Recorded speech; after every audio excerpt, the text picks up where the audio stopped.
Hello, people. Finished a book called Empire of the Summer Moon, subtitled Quanah and the Rise and Fall of the Comanches, the most powerful Indian tribe in American history. I take issue with that. Having read a couple of books about Custer and Crazy Horse, I would have to say it was the Sioux. I read the book and I don't see where the Comanches ever did anything like take on a large contingent of United States cavalry or infantry and came out, winning the battle. They had battles, yeah, but the Comanches were kind of fractured. I know that all the Indian tribes were, but there was many different bands of Comanches. Very rarely did they get together for to create this large Indian army that the Sioux and the Cheyenne were able to do. Not taking anything away from the Comanches, one of the great parts about this book was it gave a lot of history. It's subtitled Quanah, but Quanah doesn't come into this until you're 3/4 of the way done with this book. The Comanches took on, they took on all the neighboring tribes, but they also took on the Spaniards. And they did halt settlement in Texas for a long time. They just never had the big set-piece battles. They were more, raiders. They would, destroy a cabin here, a cabin there, and I don't know. It was a good book. It's 319 pages. It took me quite a few days to finish this. Only because I read it here at my house. I read some of it at my mother-in-law's house. I read some of it at my sister's house. Then I was up at the cabin with this. And then I came back and I finished it here. It's not a good way to read. Just all those different... I don't know. It wasn't a great way to read the book. I did enjoy it. My first note, this book even gave a little bit of geologic history of Texas, which was nice. Every time I read one of these books, this is only 150 years ago, and they give descriptions of what the environment was like, and you think about what it's like now. It's very sad. It's a shame that the Indians weren't allowed to continue their way of life.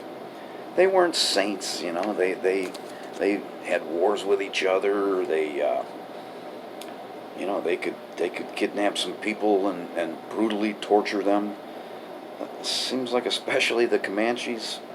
The whole premise of the book, this Quanah guy, he was born from, they had kidnapped some members of the Parker family.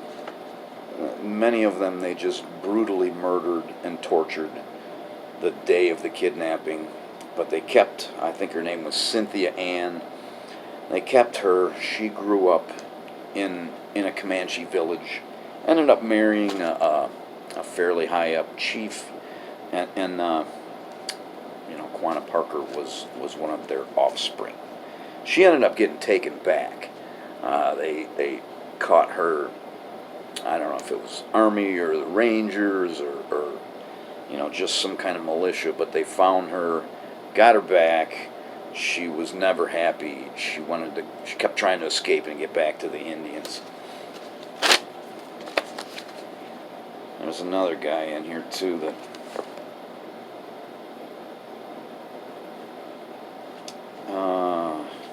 I've already talked about this.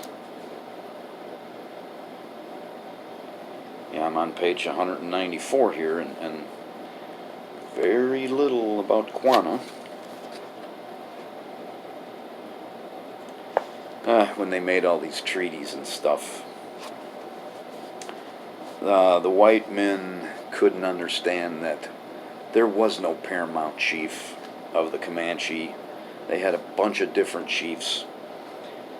And actually, the Indians couldn't understand, how they could make a treaty with one group of white people and be attacked the next day by Texas Rangers or something. Neither side did a good job with that. I don't have a whole lot of notes in here. There's a guy's name that keeps popping up, Herman Lehman. His last name is spelled Lehmann. He was a white man taken captive. I think they said he was 9 years old when he was taken captive and raised as a Comanche. Herman Lehman ends up being one of the last Comanches out in the field, one of the last that isn't a friendly. He won't go onto a reservation, him and a very small band. They end up getting him and convincing him to go onto a reservation. Herman Lehman actually lives with Quanah. Quanah is pretty wise in picking up the ways of the white man. He has a house, he has a herd of cattle, he makes money, but he's a very generous man, and he kind of dies pretty much broke. Anyways, that's it. It was a pretty good book. I'll be on to something else, and hopefully I'll sit still while I'm reading the next one. Thanks.